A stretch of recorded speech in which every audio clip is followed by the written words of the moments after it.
Bonjour, je suis Olivier Clémence et tu écoutes Réussir mon e-commerce. Réussir mon e-commerce, c'est un podcast qui a pour mission d'aider les nouveaux e-commerçants et ceux qui sont déjà lancés à créer une entreprise rentable et bienveillante. Parce que je suis convaincu que ce sont les entreprises, quelle que soit leur taille, qui ont le pouvoir d'améliorer le monde dans lequel nous vivons. Dans ce podcast, je te partage des conseils, des astuces, des idées et des retours d'expérience pour t'aider à développer ton entreprise de manière respectueuse et élégante. Allez, c'est parti pour un nouvel épisode. Salut, j'espère que tu vas bien. Aujourd'hui, je voudrais te parler des tendances de 2022 en e-commerce. Et quand je dis tendance, j'ai plutôt en tête le tsunami, le raz-de-marée qui va arriver en 2022 en e-commerce.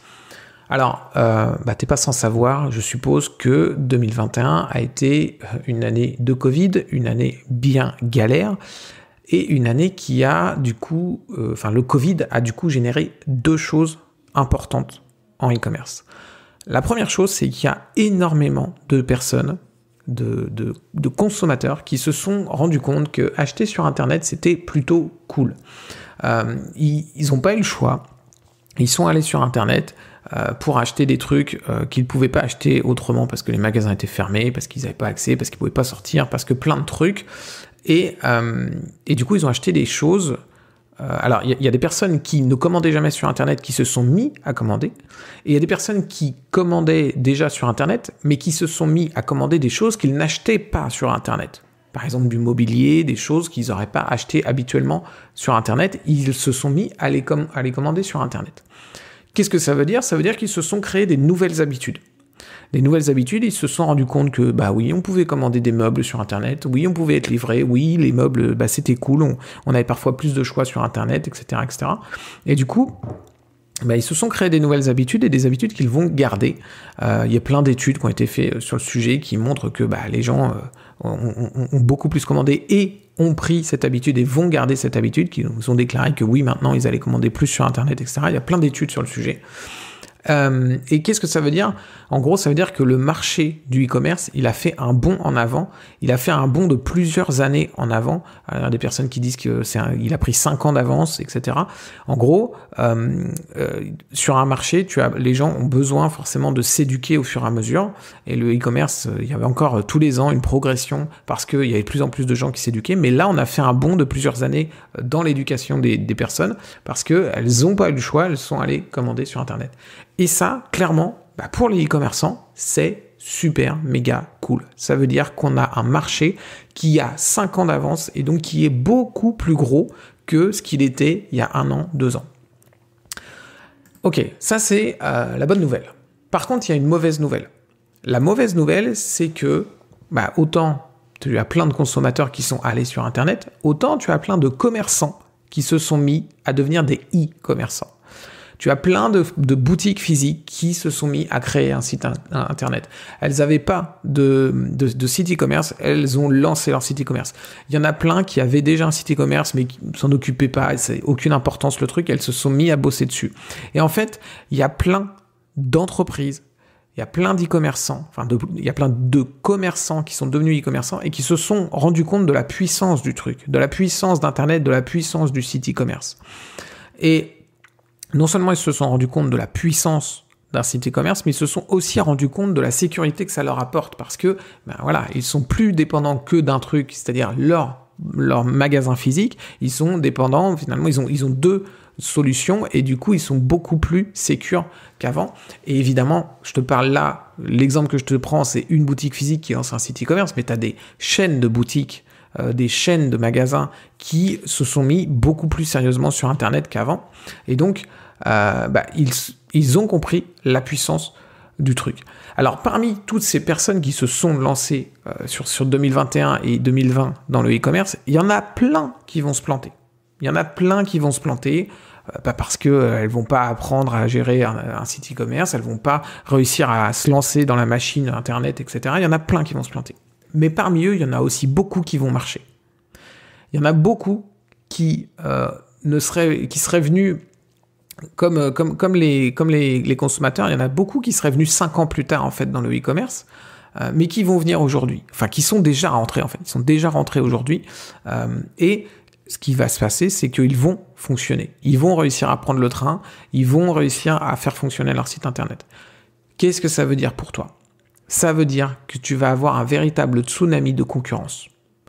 Tu vas avoir toutes les personnes qui devaient arriver finalement dans les 5, 6, 7 ans qui venaient, elles ont toutes lancé leur site e-commerce aujourd'hui.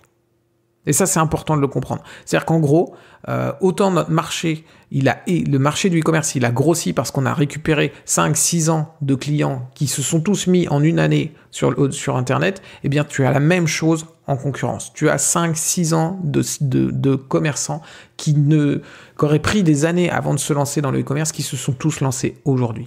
Ça veut dire que tu vas avoir parmi eux plein de sites qui vont réussir à fonctionner et qui vont être des concurrents pour toi si aujourd'hui tu es e-commerçant. Ils ont découvert, ce qui va se passer, c'est qu'ils ont découvert le e-commerce là, en 2020, en 2021. Et ils ont eu le temps d'apprendre. Ils ont appris ce que c'était le e-commerce, ils sont arrivés, ils connaissaient pas, ils ont appris, ils ont pris des formations, ils ont développé leur site, ils ont commencé à mettre des produits, faire des premières ventes, comprendre comment ça marche, etc. Et là, toute cette période de gestation, toute cette période d'incubation, elle est en train de se terminer. Alors pour certains, elle va durer un petit peu plus longtemps. Il y en a qui vont avoir une période d'incubation, d'apprentissage un petit peu plus longue, mais il y en a plein, elle est déjà finie. Et donc là, 2022, ils vont sortir. 2022, ça va. Imagine un champ. Imagine un champ où tu as plein de fleurs en fait, plein de fleurs, et elles sont toutes fermées. Et là, elles vont toutes éclore parce que ils ont pris le temps. L'incubation, elle est terminée là, et ça va être des concurrents sérieux pour toi. En 2022, sur toute l'année 2022, il y en a plein qui vont sortir. Ça va s'étaler sur 2023 et ainsi de suite, ainsi de suite. Mais là, ça va commencer à partir de maintenant. En fait, tous les sites e-commerce qui se sont lancés, la plupart, ce ne sont pas encore des concurrents parce qu'il y a eu toute cette période d'incubation qui était nécessaire. On ne lance pas un site e-commerce et on ne devient pas un e-commerçant ultra bon en 2 mois, en 3 mois, en 4 mois. Il faut du temps. Et ce temps, il vient de s'écouler. Il y a eu plus d'1 an qui s'est écoulé pour la plupart des sites e-commerce et maintenant, ils sont prêts à venir te concurrencer. Ok, alors ces 2 grosses tendances du e-commerce, qu'est-ce que ça va changer pour toi? Qu'est-ce que ça va changer? Le fait que le marché il soit énorme maintenant et que la concurrence est en train d'arriver super vite. Eh bien, ça veut dire que ceux qui seront capables d'être visibles, c'est eux qui vont récupérer la part du gâteau. On a un gros gâteau parce qu'on a beaucoup de clients qui sont arrivés sur Internet et qui viennent acheter sur Internet. On a un gros gâteau. Mais le gâteau, il ne va pas se découper en plus de parts. Le gâteau, il va toujours se découper en le même nombre de parts, en fait, tu vois. Il va se découper avec ceux qui sont visibles. Et du coup, ceux qui sont visibles, c'est eux qui vont gagner beaucoup plus qu'avant et beaucoup plus que tous les autres. C'est eux qui vont bénéficier du marché qui a grossi. Parce que c'est eux qui sont visibles. C'est logique, c'est mathématique, c'est comme ça. C'est évidemment ceux qui sont visibles qui vont gagner plus. Et la visibilité, elle n'est pas infinie en fait sur Internet. Si je prends l'exemple de Google, tu as 10 places, les 10 premières de la page 1. Si je prends l'exemple de la publicité, c'est pareil. Tu vas pas pouvoir investir indéfiniment dans la publicité. Tes concurrents vont faire exploser tes budgets publicitaires. Si je prends l'exemple des réseaux sociaux, les gens ne peuvent pas s'abonner à des millions de pages Facebook ou des millions de comptes Instagram. Donc finalement, la visibilité, elle n'est pas infinie. Et c'est pour ça que finalement, la publicité augmente tout le temps. C'est parce que les espaces de visibilité ne sont pas infinis. Et du coup, il faut les faire payer de plus en plus cher. Enfin, il faut les acheter de plus en plus cher en tout cas. Donc au final, tu as un marché qui a grossi, une concurrence qui a grossi, mais une visibilité, un espace de visibilité qui, lui, n'a pas grossi. Donc, ceux qui seront capables de prendre cet espace de visibilité vont bénéficier du marché qui a grossi. Et par contre, ceux qui vont rester au même niveau qu'ils sont actuellement, ils vont se faire attraper par la concurrence qui arrive super vite, par le tsunami de concurrence qui est en train d'arriver. Ils vont se faire attraper, ils vont se faire dépasser, et leur part de marché vont baisser, leur visibilité va baisser, et ils vont non seulement pas profiter de ce marché qui a grossi, mais ils vont en plus péricliter parce qu'ils vont perdre de la visibilité, et ils vont perdre leurs clients qu'ils avaient déjà parce qu'il y a des nouveaux concurrents qui arrivent, et des concurrents qui arrivent très vite. C'est maintenant que tu dois bosser. C'est maintenant que tu dois bosser ta visibilité. C'est maintenant que tu dois bosser pour sortir du lot. À toi de voir ce que tu préfères utiliser, si c'est la pub, si c'est les réseaux sociaux, si c'est le référencement naturel. Mais c'est maintenant que tu dois t'y mettre à fond pour pas te laisser rattraper par la concurrence et pour pas lui laisser la chance de te rattraper, de te dépasser et de profiter de ce gâteau qui est bien plus gros qu'avant, mais il y a beaucoup plus de personnes qui veulent aller goûter à ce gâteau. Donc prends ta place maintenant, parce que sinon, ça risque d'être trop tard d'ici quelques mois, d'ici quelques années. Et si c'est le référencement naturel qui t'intéresse pour justement gagner cette visibilité, eh bien, tu as ma formation qui est à ta disposition. Je te mets le lien dans la description du podcast. Tu pourras aller voir. Ça peut être une excellente solution.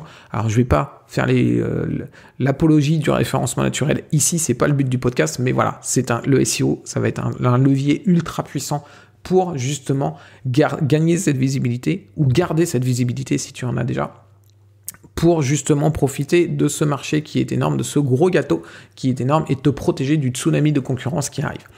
Voilà, je te dis à très vite pour un prochain épisode. Ciao!